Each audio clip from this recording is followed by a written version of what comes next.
I think that Jean Clair Todibo has the potential to be Varane's long-term successor alongside Lisandro Martinez at the heart of Ten Hag's defence. He's a player who has a lot of similar qualities to Raphael Varane, but has something that Varane doesn't, and that is high-level ball-playing ability. Now, Raphael Varane certainly isn't a liability in possession. He can definitely function in Ten Hag's system. For the next centre-back brought in, you'd probably want an upgrade in terms of what they offer in possession, and I think Todibo could be this. Now, before people start crying in the comments, obviously I'm not saying that Todibo is better than Varane at the moment. I think Todibo, if he was to come in, definitely wouldn't be a starter for Ten Hag, but I do think this could benefit him in the long run, and I'll come on to that later on in the video. But before I go any further, remember to subscribe to the channel and check out my Patreon podcast, which will be linked below. But also, if you want cheap, good quality football jerseys for the new season, or retro jerseys from the past 40 years, then check out jerseyfifa.com, a link will be in my Instagram bio, and if you use coupon code Atlantis, you should get a discount as well. I'll leave my Instagram at the top of the description and comment section, and a link will be in my Instagram bio. So let's start with the defensive side of Todibo's game, as that is obviously the most important. And just from the eye test, you can see he's a massive improvement on Harry Maguire, particularly with how Ten Hag wants to play. Now, he certainly isn't as rapid and doesn't have the same acceleration as Raphael Varane, but he certainly isn't a slouch and doesn't have the turning circle of a bus as Harry Maguire did. And so he would definitely suit playing in a high defensive line. And also from watching him, I've gauged that his body positioning is quite good. He seems to always be side on, anticipating the pass in behind him. And this means that he's able to make a lot of recovery challenges when the ball does go in behind him, and that's something that United desperately need. He's also comfortable when moving out into the channels and defending 1v1s in those wide positions, which is definitely something that United need, as with United moving into that 3-1-6 or the 3-2-2-3 shape, you're going to have these centre backs in these wide positions of a back three essentially.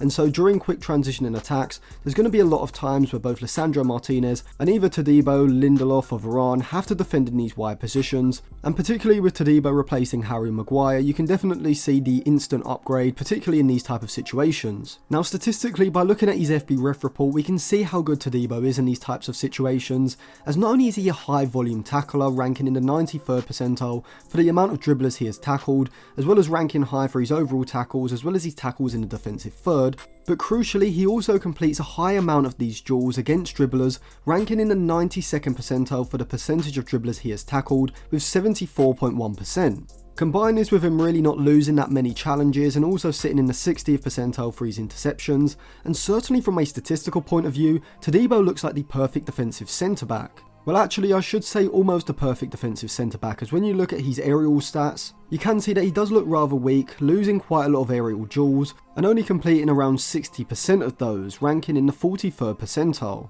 Now, this is more of a minor concern, and as he gets older he may improve his aerial ability, but it is something to look at, particularly with Lisandro Martinez not exactly being dominant in aerial situations. And this is probably the one area where I do think Raphael Varane is vastly better than Todibo. But it's in possession where Todibo really thrives, and it's no surprise that he was signed by Barcelona earlier on in his career, because he is a fantastic progressive passer, able to find forward passes, breaking the lines even under pressure, which is something that I do think Varane does lack, and you can see this when you look at his FB ref report from last season in the Premier League, as he's really not ranking that highly for things like passes into the final third and his progressive passes. However, when we look at Todibo's passing metrics in his FB ref report, it's a completely different story. When compared against every centre-back in Europe's top 5 leagues over the past 365 days, Todibo's ranking in the top 15 to 20% for his passes into the final third and his progressive passes, suggesting that Todibo is instantly going to give more ball progression from that deeper position. But not just this, Todibo's a far superior short and medium passer when compared to Varane, statistically ranking in the top 10% for most of these metrics. And this would give Ten Hag a bit more versatility with his system, as when United shift to that back three in possession, some of the time the right-sided centre-back is going to have to play in that wide kind of centre-back role, and whilst Varane is very good at carrying the ball forward, bursting into the space that the opposition allows from that wide position, I do think Todibo is going to be superior at linking play in congested areas, actually finding those progressive passes and breaking the lines, but I also think he's got a greater long pass in him as well, and whilst the metrics show that he doesn't complete a high amount of these, only around 56.1%, which ranked in the 32nd percentile, I do think this is a part of his game that will vastly improve over the next few seasons as he learns when and how to make those long switches of play. But even now, he's going to give United the ability to switch play quickly with long raking passes from that right side.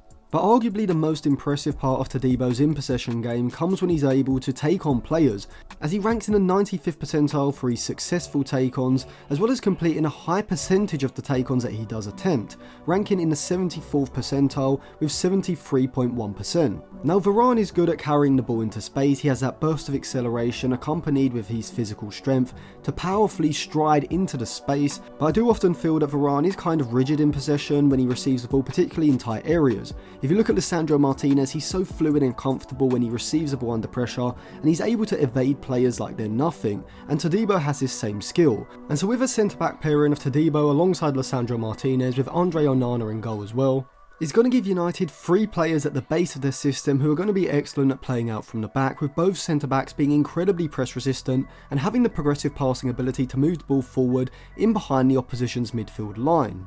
In terms of the cost, I reckon he's going to be around 35 to 40 million pounds. He's got a contract at Nice until 2027, and Nice know that United have just sold Maguire for 30 million, so I think he's going to be a bit more, but I still think it's a good price. The real question to me is, does he come in and start over Lindelof if Varane's injured? And to me, I'm not sure. I think Lindelof's been very impressive. He's also a centre-back that's very comfortable on the ball in his own defensive third under pressure, whilst also having the progressive passing and the progressive carrying ability to move the ball forward into the middle and the final third as well. The one weakness in Lindelof's game is probably aerially and maybe physically against certain type of strikers, and whilst Todibo is certainly a better physical defender, his lack of dominant aerial ability does mean it's kind of a throw up between him and Lindelof. And so for next season at least, I don't know if bringing in Todibo massively improves the United squad, particularly because I don't think he offers a ton of versatility. He can play at right back certainly, but so can Lindelof. And so in the short term, I don't know how much Todibo will improve United. He's definitely an improvement on Maguire, so certainly from a squad depth point of view, he would be a good signing. But I do think there are other defenders on the market who could be better options for United. And I will be doing a video particularly on Pavard, so if that video is out, I'll leave it linked in the description. If not, subscribe to the channel and click the bell so you do get notified when it does come out. But overall, would Todibo for around 35 to 40 million pounds be a good signing? I would say yes. He's only 23, so he is going to improve. And whilst I don't think next season he necessarily improves United's chances of winning the title, in the long run I definitely think he has the potential to be Varane's long-term successor, and coming in this season and not having to be the first choice and being able to learn and maybe being the third or fourth choice alongside Lindelof could actually take the pressure off Todibo and allow him to develop. And then when Varane eventually begins to decline, which I think will happen around 2025 just because of his injury record, Todibo can come in and form that long-term centre-back partnership alongside Lisandro Martinez around the age of 25 or 26. So thank you for watching. Remember to subscribe to the channel and check the description for other videos as well. Put your thoughts on Todibo in the comment section, and you can sign up to my Patreon as well if you do want to hear the podcast.